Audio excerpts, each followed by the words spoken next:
Selon un haut responsable de l'Office de commercialisation du cacao, le Ghana a perdu plus d'un tiers de sa production de cacao au cours de la dernière saison à cause de la contrebande. Cette situation s'explique par les prix élevés du cacao sur le marché mondial dans un contexte de pénurie, mais aussi par les retards de paiement et la faiblesse des prix locaux pour les agriculteurs. Cela a poussé certains d'entre eux à vendre à des réseaux de trafiquants de plus en plus sophistiqués. Quelle est la part du cacao ghanéen qui fait l'objet d'une contrebande? Eh bien, selon Charles Ameniaglo, qui dirige l'équipe spéciale de lutte contre la contrebande de COCOBOD, les pertes dues à la contrebande ont triplé pour atteindre 160 000 tonnes métriques au cours de la saison 2023-2024. Selon lui, des quantités importantes passaient au Burkina Faso, au Mali et au Togo.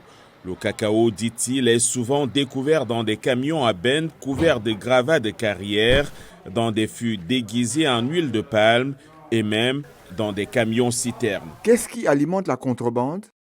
Le Ghana et la Côte d'Ivoire, les deux plus grands producteurs de cacao au monde, ont connu de mauvaises récoltes cette année en raison de maladies et de conditions météorologiques défavorables.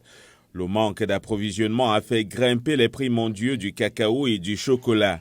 Mais l'augmentation du prix à la production, c'est-à-dire ce qui est payé aux agriculteurs, n'a pas suivi le même rythme la saison dernière.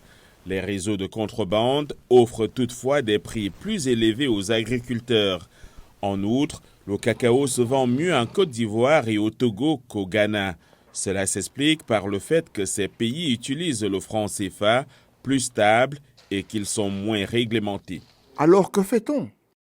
Charles Ameniaglo souligne que l'armée serait bientôt déployée pour lutter contre les contrebandiers. Lors de la dernière campagne, COCOBOD n'a pas pu payer les agriculteurs à temps en raison de problèmes liés à un prêt syndiqué qu'elle utilise pour financer ses achats.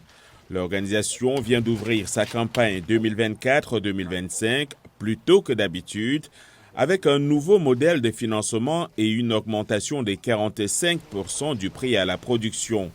Ces changements devraient contribuer à décourager la contrebande, bien que les agriculteurs craignent que l'affaiblissement de la monnaie ne réduise l'augmentation des prix.